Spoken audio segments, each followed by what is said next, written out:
अन्य प्रत्याशियों से आप अपने को अलग कैसे मानते हैं? अन्य प्रत्याशियों से अलग इसलिए मानता हूँ कि 2012 से 2017 के बीच में हमने काम किया है। हमारी माताजी निर्मला गुप्ता चेयरमैन थी, पिताजी स्वर्गीय जंग बहादुर गुप्ता उसका नेतृत्व करते थे, उनके साथ मैं भी नेतृत्व करता था और उसके बाद वह नहीं रहे।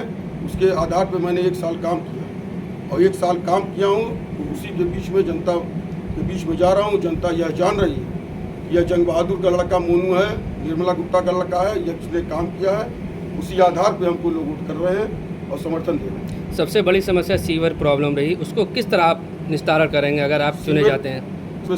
जो रहा सीवर पाइपलाइन की व्यवस्था, उसको बढ़िया से बढ़िया ठेकेदार को बढ़िया ठेकेदार को बुलाऊंगा और उसको पूरा एस्टीमेट टेंडर कराऊंगा, उसको पानी की निकासी की व्यवस्था करूंगा। अभी तक जो सीवर व्यवस्था का काम रहा है वह इसलिए नहीं हुआ कि नौसिखिया ठेकेदार थे, कमीशन के आधार पर उन लोगों को पैसा कमीशन दिया गया और वह नौसिखिया ठेकेदार यहाँ काम किए जो पूर्व चेयरमैन साहब ने किया है। यहाँ के नगर वासियों से शिकायत रही कि जैसे नक्शा पास कराना है तो कहीं न कहीं उनसे कमीशन देना पड़ता है, तो इसको लेकर के आपकी क्या तैयारी, किस तरह करप्शन पे आप इसके हिसाब से हमने भी कार्य किया है। 12 से 17 तक जो भी नक्शा, जो भी मकान बनेगा, मकान की नाप जोख होगा, नाप जोख होने के बाद कै तल्ला मकान बन रहा है, उसके हिसाब से जो सरकारी हुआ है उसी हिसाब से सबको लिया जाएगा पैसा। जो सरकारी जैसा क्या रुझाव लगा आपको? लोगों का रुझाव बड़ा अच्छा लग रहा है। हमने जो 12 से 17 का कार्यकाल चलाया है, यह गंगा जमुनी तहजीब के आधार पर हिंदू मुस्लिम एकता को लेते हुए हमने कार्य किया है और आज वही हिंदू और मुसलमान की जनता हमको सहयोग कर रही है। यह जान रही है यह मोनू गुप्ता हैं, जंग बहादुर गुप्ता के लड़के हैं, इनके अंदर कोई कट्टरता नहीं है और यह जो काम करेंगे वह अच्छा काम करेंगे। भाजपा जीतेगी तो लोग बेरोजगार हो जाएंगे, बुलडोजर चलेगा, इस तरीके की हवा बताई जा रही है। भाजपा की हवा जो लोग कहते हैं 2650 आवास, प्रधानमंत्री आवास योजना 2650 आवास योजना नगर पंचायत में है और बन चुकी है 2650 आवास योजना और आने वाले 4 साल तक हमारी सरकार यहाँ प्रदेश में रहेगी। इसके आधार पे हमको, अगर मैं चेयरमैन बनता हूँ तो नगर में जितनी भी काम होगा सब ज़्यादा से ज़्यादा बजट लाऊंगा, कार्य योजना भेजूंगा और काम कराऊंगा। कि मैं वोट मांगने निकला हूँ, जनता ही सर्वमान्य है, सब जनता ही सब कुछ। हम भाजपा से लड़ रहे हैं तो यह न हम भी समझें कि हमको क्या नाम है बस वोट ही सब।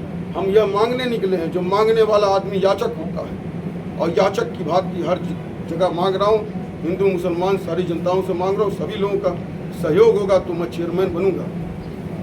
जैसे नगर में अनेक समस्याएं हैं, पार्किंग की और अतिक्रमण की, जीतने के बाद आपकी प्राथमिकता क्या होगी? प्राथमिकता यह रहेगी जो भी कार्य है नगर पंचायत का, जितना भी परेशानियां हैं, सब्जी मंडी की परेशानी, पार्किंग की व्यवस्था, हर व्यवस्था काम करूँगा। और सबसे बड़ी बात, हमारी सरकार 4 साल है, बड़ा से बड़ा जो भी काम होगा कार्य योजना भेजूंगा, पैसा पास करा के लाऊंगा और काम होगा। माननीय मंत्री जी हमारे 4 साल यहाँ मंत्री विधायक रहेंगे और हमारी सरकार यहाँ रहेगी। प्रदेश में तो है ही अब 4 साल, केंद्र में मान लीजिए अभी कुछ समय तक है, फिर चुनाव होगा तो ऐसी स्थिति में काम करूँगा, पैसे की कमी नहीं आने पाएगी।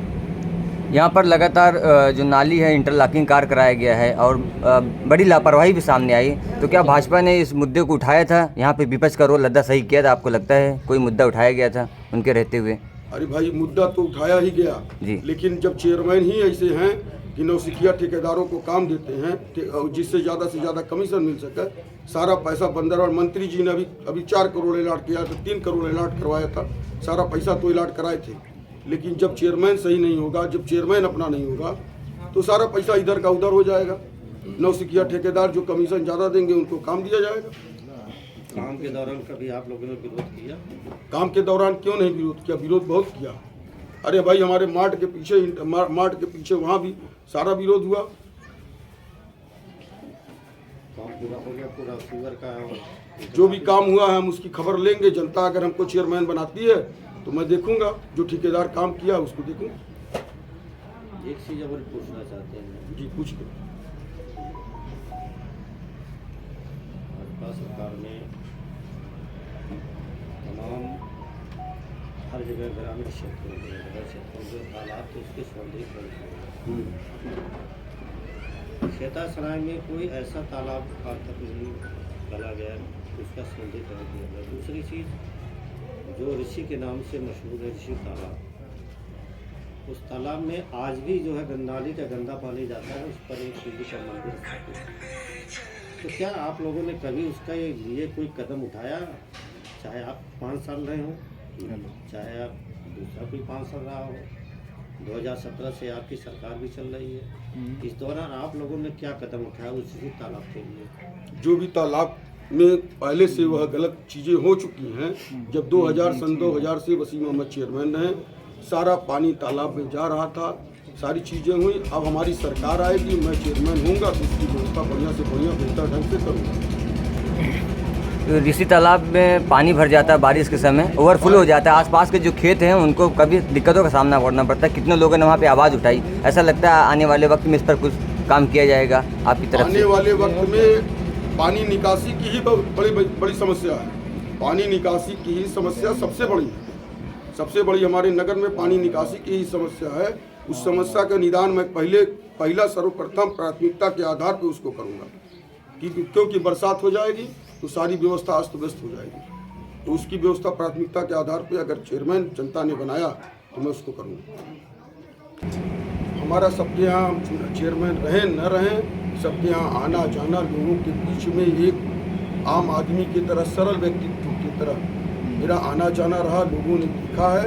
उस आधार पर सारे लोग हमारा समर्थन कर रहे हैं। लेकिन मैं ये भी नहीं कहता हूँ कि मैं वोट मांगने निकला हूँ, छुप के वोट मांगूंगा, घमंड से नहीं, क्योंकि मैं वोट मांगने निकला हूँ।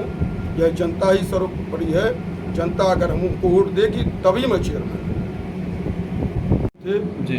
उसके बाद जो काम हुआ नहीं हुआ, जहाँ भी टूटी फूटी सड़क है सब बनवाऊंगा।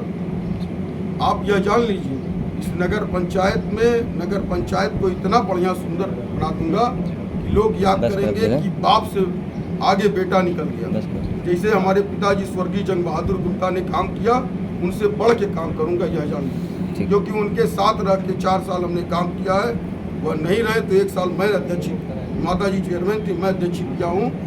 और बहुत से काम रह गए, बहुत से काम। ज़मीन खरीद लिया, ज़मीन खरीदने के बाद उसमें अलग से कमीशन दे दिया चेयरमैन साहब, अलग से पैसा दे दिया। और चेयरमैन साहब का तो एक तो इससे भला हो गया कि आपको अलग से मिल गया पैसा, उसके बाद जो कमीशन उनको मिल रहा है वह तो मिल ही रहा है। ऐसी स्थिति में यह नहीं होना चाहिए, यह नहीं होना चाहिए कि जहाँ एक मकान बने हों और बहुत बड़ा प्लाट हो और उसमें हम रास्ता बनवाएं। आबादी के आधार पर जहाँ हमारी आबादी है, पहले आबादी में काम होना चाहिए। एक मकान अगर जहाँ बना हो और अगर बहुत बड़ा रास्ता हो तो उसको न करके पहले हम सर्वप्रथम जहाँ आबादी का मामला है वहाँ काम।